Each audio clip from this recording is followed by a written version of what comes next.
Bonjour à tous. Vous êtes victime de harcèlement moral au travail et vous ne savez pas quoi faire? Je vais vous expliquer comment vous défendre, vous protéger et surtout comment monter un dossier solide pour agir.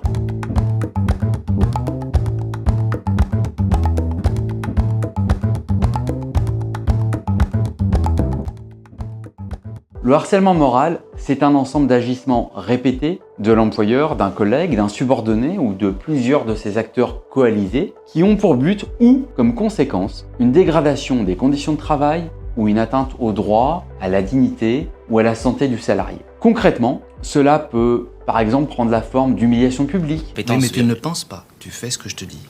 M'oblige pas à jouer les chefs, j'ai horreur de ça. de critiques constantes, injustifiées ou excessives, d'une mise au placard ou d'un isolement physique ou fonctionnel. La première chose à faire, avant de penser au dossier, c'est de penser à votre santé. N'allez pas détruire votre psychisme pour monter un dossier prud'homal, croyez-moi, ça ne vaut pas le coup. Si vous êtes trop atteint par ce que vous vivez au travail, l'urgence est de voir votre médecin traitant pour vous faire arrêter. L'aspect juridique des choses passe après. Le travail, c'est la santé. Mais si vous tenez le coup nerveusement, alors vous pouvez réfléchir à préparer votre dossier. Je vous invite à tenir un journal de bord, à garder une trace des événements en consignant pour chaque fait la date, le lieu, les personnes présentes, etc. Il pourra être utile de vous faire des alliés. N'hésitez pas à alerter un collègue de confiance ou un représentant du personnel s'il y en a. Consultez votre médecin traitant et le médecin du travail qui notera dans votre dossier les éléments relatifs à votre état de santé.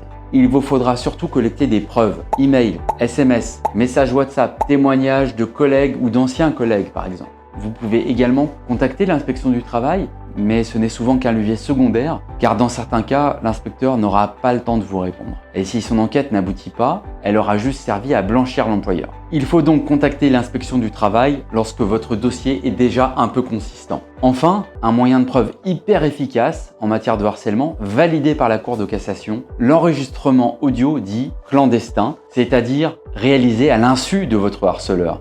En scred, comme disent les jeunes. Mais la toute première chose à faire, avant le journal de bord, avant le dictaphone, avant la pêche aux attestations, c'est de contacter un avocat. Vous allez dire que je prêche pour ma paroisse, mais seul un avocat, en prenant connaissance des éléments de votre dossier, pourra vous donner un conseil personnalisé et adapté à votre situation. C'est votre avocat qui vous évitera de commettre la boulette qui va gâcher votre beau dossier. À la boulette. N'oubliez pas, personne ne mérite d'être harcelé. Vous avez des droits et vous pouvez les faire respecter. Si cette vidéo vous a aidé à y voir plus clair, pensez à liker, commenter et à vous abonner pour ne rien manquer sur vos droits. Chers amis justiciables, à bientôt.